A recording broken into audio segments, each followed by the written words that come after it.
Shooting this movie has been a wildly satisfying and gratifying experience. And the cast and the crew brought a kind of commitment to this that I actually hadn't quite seen ever before. I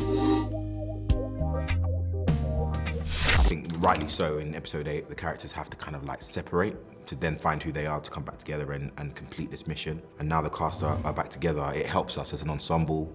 We get to share the load and we get to have fun.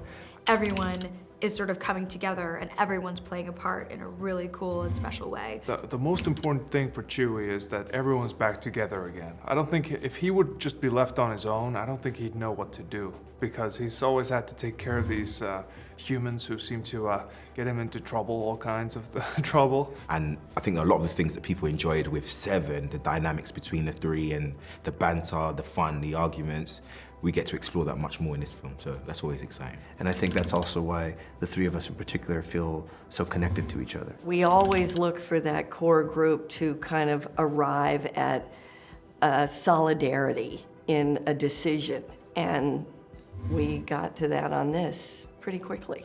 But Chewbacca is just ready for the new adventure. Oh, sorry. Really, it's very good. You'll like it. We're not alone. Good people will fight if we lead them. Lando Calrissian is a character that I feel very, very close to. And it was probably one of the best things that could have happened to me at this juncture in my life. It's great to have him. Billy D. Williams does such a great job in playing the King of Smooth. I can't describe how happy I was to read that he was going to be back. You know, he looks really, really cool as Lando coming back. And I always loved Lando. I like the charm, I love the swagger, and the fact that the guy still got him. That's dope. I hope he had as much fun as us, because he always looked like he was, but you know, a lot of the time were just making comments about him, just about how cool he looked, how snazzy his walk was. It's the whole Star Wars experience feels like it never goes away. It's always there.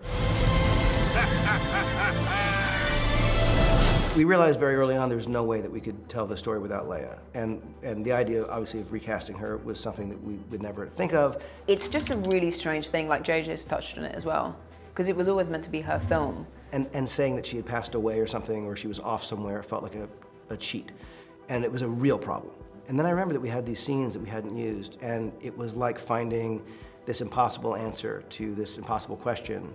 And the fact that they had as much footage as they have, it just is so strange. Honestly, I think people watching it are gonna think that she was there and we did it in situ for that particular, it's the strangest thing. It was like the gift of the gods, and we suddenly had, in like a classic Carrie way, these amazing moments. It's strange because all of the stuff that Carrie did fits eerily into the story.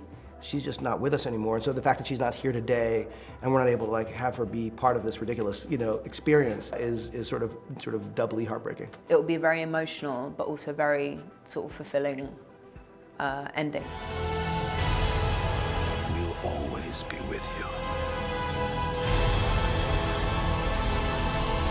No one's ever really gone.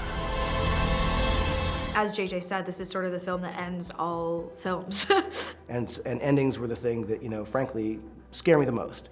As Yoda would say, there's great responsibility that goes with doing this, and I think that we all take that seriously. The fact that this is just the culmination of a 42-year epic opera, and we got to be part of telling a little bit of that story and telling the conclusion of that story. It's just such an astounding thing. And I think it's a fitting chapter to the end of 40 years of Star Wars. I couldn't think of a better ending than what we're about to get from the Rise of Skywalker. So going into this thing, knowing this had to be an ending, and we're not screwing around. So this was about bringing this thing to a close in a way that was as emotional and as meaningful and also as satisfying in terms of actually being something that can answer questions as possible. It's a very good ending, and a good ending feels right.